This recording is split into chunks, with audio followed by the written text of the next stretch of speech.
नमस्कार। रोबोटिक्स की दुनिया में आज हम एक खास चर्चा करने जा रहे हैं। नमस्कार। हमारे पास जो स्रोत सामग्री है वो हमें रोबोट के अंदरूनी हिस्सों को समझने में मदद करेगी, मतलब उनके घटक क्या हैं। जी।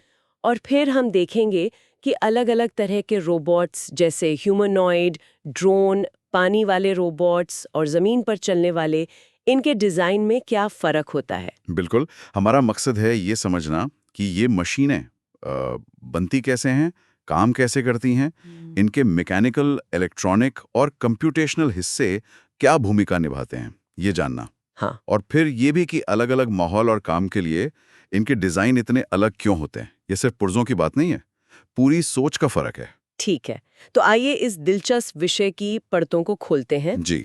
हमारे स्रोत बताते हैं कि किसी भी रोबोट के बेसिकली 3 मुख्य हिस्से होते हैं। हाँ, 3। मैकेनिकल, हुँ, इलेक्ट्रॉनिक और कंप्यूटेशनल। हुँ। आसान भाषा में कहें तो शरीर, नसें और दिमाग। बिल्कुल सही कहा। हाँ। शरीर, नसें और दिमाग, हम्म। ये अच्छी उपमा है। हाँ, लेकिन मजे की बात यह है कि ये तीनों एक दूसरे पर पूरी तरह निर्भर हैं। कोई एक अकेला काम नहीं कर सकता। जी हाँ, बिल्कुल। इंटीग्रेशन बहुत ज़रूरी है। तो सबसे पहले बात करते हैं मैकेनिकल घटकों की। ये रोबोट का भौतिक ढांचा है, हुँ, मतलब वो हिस्से जिन्हें हम देख और छू सकते हैं, जैसे चैसिस या फ्रेम जो उसे आकार देता है, हाँ, उसकी बनावट। पहिए या पैर जो उसे चलाते हैं, गियर और बेल्ट जो ताकत पहुंचाते हैं, जी, और मैनिपुलेटर्स जैसे रोबोटिक हाथ या ग्रिपर जिनसे वो चीजें पकड़ता है या कोई काम करता है। हाँ, जिनसे वो दुनिया से इंटरैक्ट करता है। ये सब मिलकर रोबोट को चलने फिरने, काम करने की ताकत और सहारा देते हैं। हाँ, और ये सिर्फ एक ढांचा नहीं है, हम्म। ये बहुत महत्वपूर्ण है। मैकेनिकल डिज़ाइन सीधे तौर पर रोबोट के काम से जुड़ा होता है। अच्छा, कैसे? सोचिए, क्या रोबोट को भारी बक्से उठाने हैं हम्म। या किसी मान लीजिए बहुत नाजुक चीज़ को संभालना है? हाँ हाँ, फर्क तो पड़ेगा। बिल्कुल। क्या उसे उबड़-खाबड़ जमीन पर चलना है या एकदम चिकनी सतह पर? यही सवाल तय करते हैं कि उसका फ्रेम कितना मजबूत होगा, उसके हाथ कैसे होंगे, उसके पहिए किस तरह के होंगे। समझ गए। ये घटक ही तय करते हैं कि रोबोट अपनी दुनिया के साथ कैसे इंटरैक्ट करेगा। हुँ, और हाँ, इन्हें चलाने के लिए एक्चुएटर्स चाहिए होते हैं। एक्चुएटर्स मतलब मोटर्स वगैरह? हाँ, बिल्कुल। मोटर्स या इसी तरह के उपकरण जो इन्हें गति देते हैं, हरकत में लाते हैं। अच्छा, बिल्कुल सही। अब आते हैं इलेक्ट्रॉनिक घटकों पर। रोबोट की नसें, जैसा हमने कहा, जी, नर्वस सिस्टम। ये वो सर्किट, तार और सेंसर होते हैं जो रोबोट को उसके आसपास की दुनिया को महसूस करने में मदद करते हैं हम्म। और उसके शरीर यानी मैकेनिकल हिस्सों को हरकत करने का सिग्नल देते हैं। हाँ। इनमें सेंसर्स शामिल हैं, जैसे दूरी नापने वाले अल्ट्रासोनिक या लाइडार सेंसर। जी, आजकल लाइडार बहुत आम है। हाँ, और चीजों को देखने वाले कैमरे या तापमान या दबाव महसूस करने वाले सेंसर, और साथ ही पावर इलेक्ट्रॉनिक्स भी होते हैं, हाँ, जो पावर मैनेजमेंट करते हैं। जो एक्चुएटर्स यानी मोटर्स वगैरह को सही मात्रा में बिजली पहुंचाते हैं। देखिए, ये इलेक्ट्रॉनिक घटक एक बहुत जरूरी पुल का काम करते हैं, एक ब्रिज की तरह है। ब्रिज किस किस के बीच? ये सेंसर से मिलने वाली जानकारी लेते हैं, जो अक्सर कच्ची मतलब रॉ और जटिल होती है, उसे डिजिटल सिग्नल में बदलते हैं, जिससे रोबोट का दिमाग समझ सके। अच्छा। और फिर दिमाग से मिलने वाले निर्देशों को वापस बिजली के सिग्नलों में बदलकर मैकेनिकल हिस्सों मतलब एक्चुएटर्स तक पहुंचाते हैं, ताकि वो हरकत कर सकें। ओ, तो ये बीच के दुभाषिए जैसे हुए। हाँ, बिल्कुल सही समझा आपने। एक तरह से ट्रांसलेटर। इनके बिना रोबोट बस एक बेजान पुतला रह जाएगा, न वो कुछ महसूस कर पाएगा, न कोई प्रतिक्रिया दे पाएगा। ये तो बहुत महत्वपूर्ण है। जी। और फिर आता है तीसरा और शायद सबसे अहम हिस्सा, कंप्यूटेशनल घटक, यानी रोबोट का दिमाग। हाँ, ब्रेन। ये आमतौर पर एक छोटा कंप्यूटर होता है, जैसे कोई माइक्रो कंट्रोलर, आर्डुइनो जैसा, जी, छोटे रोबोट्स के लिए। या फिर ज्यादा शक्तिशाली माइक्रो प्रोसेसर जैसे रास्पबेरी पाई या उससे भी एडवांस। बिल्कुल। इसका काम है सेंसर से आए सारे डेटा को समझना, उस पर सोचना मतलब प्रोसेस करना, फैसले लेना, जी, डिसीजन मेकिंग। और फिर इलेक्ट्रॉनिक सिस्टम के जरिए मैकेनिकल हिस्सों को निर्देश देना कि क्या करना है। यहीं पर रोबोट की स्मार्टनेस या कह लीजिए बुद्धिमत्ता तय होती है। अच्छा। ये कंप्यूटेशनल यूनिट ही तय करती है कि सामने कोई बाधा आने पर रुकना है या रास्ता बदलना है या कोई और काम करना है। इसमें चलने वाले सॉफ्टवेयर और एल्गोरिदम जितने उन्नत होंगे, रोबोट उतना ही स्वायत्त मतलब ऑटोनोमस और समझदार होगा। जैसे? कोई उदाहरण? जैसे मान लीजिए एक रोबोटिक आर्म को किसी चीज तक पहुंचना है, तो उसे अपने सारे जोड़ों को कितना कितना घुमाना है, इसका एक जटिल हिसाब लगाना पड़ता है। हाँ, ये तो मुश्किल लगता है। हाँ, इसे व्युत्क्रम किनेमैटिक्स, इनवर्स काइनेमैटिक्स कहते हैं। हाँ। ये हिसाब यही दिमाग लगाता है। यहाँ जो आकर्षक है वो ये है कि कैसे ये तीनों शरीर, मैकेनिकल, नसें, इलेक्ट्रॉनिक और दिमाग, कंप्यूटेशनल, एक साथ बिल्कुल मिलकर काम करते हैं। एक भी कमजोर हुआ तो पूरा रोबोट ठीक से काम नहीं कर पाएगा। ये तो कमाल का तालमेल है। जी हाँ। तो ये तो हुई बात कि रोबोट के अंदर क्या-क्या होता है। अब यहाँ ये वास्तव में दिलचस्प हो जाता है। हाँ। देखते हैं कि कैसे इन्हीं बुनियादी घटकों का इस्तेमाल करके अलग-अलग काम और माहौल के लिए बिल्कुल अलग तरह के रोबोट्स बनाए जाते हैं। हाँ, ये बहुत इंटरेस्टिंग है। हमारे स्रोत 4 खास तरह के रोबोट्स की तुलना करते हैं। ह्यूमनॉइड, एरियल यानी ड्रोन, अंडर वाटर और मोबाइल ग्राउंड रोबोट्स। चलिए देखते हैं कि इनके डिजाइन में क्या बड़े फर्क हैं और क्यों। जरूर। शुरुआत करते हैं ह्यूमनॉइड रोबोट से। जैसा नाम से ही जाहिर है, इंसान जैसे दिखने वाले। जी, मानवीय। इनका मकसद होता है इंसानों जैसे काम करना और इंसानों के लिए बनी दुनिया में, मतलब हमारे घरों, दफ्तरों में आसानी से घुल मिल जाना। हाँ, इसीलिए उन्हें इंसानों जैसा दिखने वाला बनाया जाता है। 2 पैर, 2 हाथ, धड़, सिर। लेकिन इनकी सबसे बड़ी चुनौती क्या होती है? देखिए, सबसे बड़ी चुनौती होती है 2 पैरों पर संतुलन बनाना और इंसानों की तरह चलना फिरना। ये सुनने में आसान लगता है, पर इंजीनियरिंग के लिहाज से बहुत मुश्किल है। हाँ, हम तो बिना सोचे समझे चल लेते हैं। बिल्कुल। और इसी संतुलन और इंसानों जैसी फुर्ती, मतलब डेक्सटेरिटी की जरूरत की वजह से इनका मैकेनिकल और कंप्यूटेशनल डिजाइन बहुत जटिल होता है, बहुत कॉम्प्लेक्स। अच्छा। इन्हें बहुत सटीक और ताकतवर एक्चुएटर्स, मतलब मोटर्स चाहिए होती हैं, जैसे खास तरह के गियर वाले हार्मोनिक ड्राइव्स, जो हल्के भी हों और सटीक मूवमेंट दें। और सेंसर्स? सेंसर्स भी बहुत सारे और एडवांस चाहिए, जैसे 3D विजन वाले कैमरे, RGBD कैमरे, शरीर का झुकाव और गति बताने वाले IMU, IMU? Inertial measurement unit. ये बताता है कि रोबोट सीधा है या झुक रहा है, किस रफ्तार से घूम रहा है वगैरह।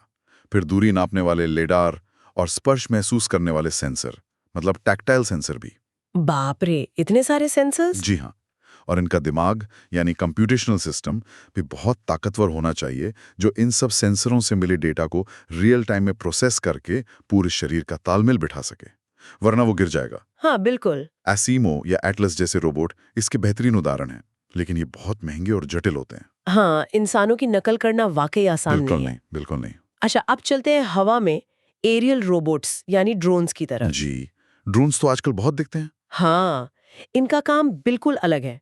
जैसे निगरानी करना, आसमान से तस्वीरें लेना, शायद सामान पहुंचाना या खेतों का सर्वे करना। हाँ, इनके उपयोग बहुत बढ़ गए हैं। इनका सबसे बड़ा चैलेंज क्या है? देखिए, ड्रोन के लिए सबसे बड़ा चैलेंज है हवा में टिके रहना और कुशलता से उड़ना, मतलब स्टेबिलिटी और एफिशिएंसी। तो इनकी डिजाइन में क्या खास होता है? इसीलिए ड्रोन्स के डिजाइन में सबसे ज्यादा ध्यान वजन कम रखने और बैटरी लाइफ बढ़ाने पर दिया जाता है। वजन कम होगा तो उड़ने में कम ऊर्जा लगेगी। अच्छा। इनका फ्रेम अक्सर कार्बन फाइबर या एल्यूमिनियम जैसे हल्के मटेरियल से बनता है। इन्हें उड़ने के लिए पंखे, मतलब रोटर्स चलाने वाली खास मोटर्स चाहिए होती हैं, ब्रशलेस DC मोटर्स, जो हल्की भी हों और ताकतवर भी। और ये अपनी जगह कैसे जानते हैं या रास्ता कैसे ढूंढते? उसके लिए ये GPS पर बहुत निर्भर करते हैं, जो लोकेशन बताता है, और साथ में वही IMU, जो इनका झुकाव, गति वगैरह बताता है, ताकि ये स्थिर रह सके। तो GPS और IMU इनके लिए बहुत जरूरी हैं? हाँ, बहुत ज्यादा। इनके बिना ऑटोनॉमस उड़ान संभव नहीं। इनका कंट्रोल सिस्टम जैसे पिक्स हॉक या आडू पायलट खासतौर पर स्थिर उड़ान और नेविगेशन के लिए ही डिजाइन किया जाता है। ह्यूमनॉइड की तुलना में ये शायद कम जटिल लगते हैं, लेकिन वायु गतिकी, मतलब एरोडायनेमिक्स और ऊर्जा प्रबंधन, पावर मैनेजमेंट, इनके लिए बहुत महत्वपूर्ण है। समझ गए। हवा से अब उतरते हैं पानी की गहराइयों में, अंडर वाटर रोबोट्स। हाँ, ये एक और बिल्कुल अलग दुनिया है। इनका काम है गहरे समुद्र की खोज करना, पानी के नीचे बनी पाइपलाइनों या पुलों के ढांचों का निरीक्षण करना या फिर बचाव अभियानों में मदद करना। इनके सामने तो चुनौतियां बिल्कुल अलग होंगी। बिल्कुल अलग। सबसे बड़ी चुनौती है पानी का अत्यधिक दबाव झेलना। आप जितना गहरा जाते हैं, दबाव उतना बढ़ता जाता है। हाँ। तो इनका बाहरी खोल, जिसे हल कहते हैं, वो बहुत मजबूत होना चाहिए और पूरी तरह से वाटरप्रूफ। जरा सी भी लीकेज नहीं होनी चाहिए। और दूसरी बड़ी चुनौती है कम्युनिकेशन। रेडियो तरंगें जैसे वाईफाई या ब्लूटूथ पानी में ज्यादा दूर तक नहीं जाती हैं। तो फिर कंट्रोल कैसे करते हैं? कंट्रोल करने या डेटा भेजने के लिए या तो एक तार जुड़ा होता है सतह तक, या फिर ध्वनिक मोडेम का इस्तेमाल होता है। ध्वनिक मोडेम मतलब आवाज से? हाँ, जो आवाज की तरंगों के जरिए पानी के अंदर डेटा भेजते और रिसीव करते हैं, लेकिन ये रेडियो तरंगों से काफी धीमे होते हैं। अच्छा, और ये पानी के अंदर देखते कैसे हैं? अंधेरे में? उसके लिए कैमरों के साथ साथ सोनार जैसे सेंसर्स की जरूरत पड़ती है। सोनार आवाज की तरंगे भेजकर और उनकी गूंज सुनकर आसपास का नक्शा बनाता है, जैसे चमगादड़ करते हैं। वाह! और हाँ, पानी में चलने के लिए खास वाटरप्रूफ मोटर्स और थ्रस्टर्स चाहिए होते हैं, जो इसे आगे पीछे ऊपर नीचे धकेल सकें। ब्लू ROV 2 जैसे रोबोट इसी श्रेणी में आते हैं, जो रिसर्च और इंडस्ट्री में काफी इस्तेमाल होते हैं। सही कहा। पानी के नीचे की दुनिया बिल्कुल अलग नियम कायदों से चलती है। जी हाँ। और अब आते हैं जमीन पर चलने वाले मोबाइल ग्राउंड रोबोट्स पर। हाँ, ये शायद सबसे ज्यादा देखे जाने वाले रोबोट्स हैं आजकल। हाँ, शायद। इनका इस्तेमाल गोदामों में सामान इधर-उधर करने, फैक्ट्रियों में मदद करने, डिलीवरी देने या फिर निगरानी और गश्त लगाने जैसे कामों में होता है। बिल्कुल। इनका डिजाइन काफी हद तक इस बात पर निर्भर करता है कि इन्हें किस तरह की जमीन पर चलना है। मतलब क्या वो किसी फैक्ट्री का चिकना फर्श है या बाहर कोई उबड़-खबड़ मैदान है। इसी के आधार पर तय होता है कि उनमें पहिए लगेंगे या ट्रैक, जैसे टैंक में होते हैं ना। हाँ, ट्रैक। स्थिरता मतलब स्टेबिलिटी इनके लिए बहुत जरूरी होती है, खासकर अगर ये कोई सामान ले जा रहे हो। नेविगेट करने और अपना रास्ता बनाने के लिए ये अक्सर लाइडार का इस्तेमाल करते हैं। लाइडार यहाँ भी? हाँ, लाइडार लेजर से आसपास का 3D मैप बनाता है, जिससे ये बाधाओं से बच सकते हैं। साथ में कैमरा और अल्ट्रासोनिक सेंसर्स भी आम हैं। तो ये काफी अलग अलग तरह के हो सकते हैं। हाँ बिल्कुल। गोदामों में इस्तेमाल होने वाले सामान्य AGVs, ऑटोमेटेड गाइडेड व्हीकल्स से लेकर बॉस्टन डायनामिक्स के स्पॉट जैसे बहुत एडवांस रोबोट्स तक, इनकी जटिलता और क्षमता में बहुत अंतर हो सकता है। इनका कंट्रोल सिस्टम अक्सर ROS पर आधारित होता है। हाँ। रोबोट ऑपरेटिंग सिस्टम, ये एक ओपन सोर्स फ्रेमवर्क है जो रोबोट सॉफ्टवेयर बनाने में मदद करता है, या फिर कंपनियों का अपना खुद का प्रोप्राइटरी सिस्टम होता है। अच्छा, तो हमने चारों तरह के रोबोट्स देख लिए, तो इस सब का क्या मतलब निकलता है? हमने क्या सीखा? हमने देखा कि रोबोट सिर्फ अलग अलग पुर्जों को जोड़ के नहीं बनता। ये मैकेनिकल यानी शरीर, इलेक्ट्रॉनिक्स यानी नसें और कंप्यूटेशनल यानी दिमाग, इन घटकों का एक गहरा इंटीग्रेशन है। हर हिस्सा दूसरे के साथ मिलकर काम करता है। हाँ, ये एक सिस्टम है पूरा। बिल्कुल। और ये भी साफ है कि रोबोट का डिजाइन हवा में तय नहीं होता, वो सीधे तौर पर उसके मकसद और उसके काम करने के माहौल से जुड़ा होता है। ह्यूमनॉइड को इंसानी दुनिया में काम करना है, इसलिए वो वैसा बनता है। ड्रोन को हवा में उड़ना है तो वो हल्का और एरोडायनामिक होता है। अंडर वाटर रोबोट को गहरे पानी का दबाव झेलना है और बिना रेडियो के कम्युनिकेट करना है। और ग्राउंड रोबोट को जमीन पर चलना है। सही। हर एक की चुनौतियां अलग हैं और इसीलिए उनके शरीर, उनके सेंसर्स, उनके हरकत करने का तरीका और यहाँ तक कि उनका दिमाग भी अलग तरह से डिजाइन किया जाता है। संक्षेप में कहें तो डिजाइन हमेशा जरूरत के हिसाब से ढलता है। फॉर्म फॉलोज फंक्शन जैसा कहते हैं। बिल्कुल। तो आज के स्रोतों से सीखने वाली मुख्य बात यही है, रोबोट एक एकीकृत प्रणाली है जिसका रूप और क्षमता उसके उद्देश्य और वातावरण से तय होते हैं। जी। एटलस जैसे जटिल ह्यूमनॉइड से लेकर DJI जैसे आर्म ड्रोन और गहरे समुद्र में खोज करने वाले खास रोबोट तक, हर कोई अपनी दुनिया की चुनौतियों का सामना करने के लिए खास तौर पर तैयार किया गया है। बिल्कुल सही। और अंत में श्रोताओं के लिए सोचने के लिए एक विचार।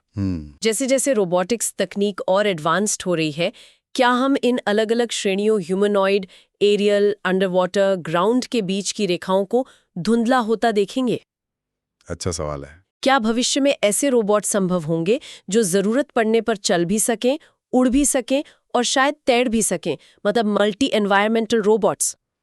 ये तो बहुत दिलचस्प संभावना है। चुनौतियां बहुत होंगी लेकिन। हाँ, और अगर ऐसा होता है तो ऐसी क्षमताएं हमारे काम करने, रहने और दुनिया को एक्सप्लोर करने के तरीकों को कैसे बदल सकती हैं? ये एक महत्वपूर्ण प्रश्न उठाता है जिस पर सोचना वाकई दिलचस्प होगा। बिल्कुल। भविष्य क्या रंग लाता है देखना होगा। आज के इस विश्लेषण के लिए बहुत बहुत धन्यवाद। धन्यवाद।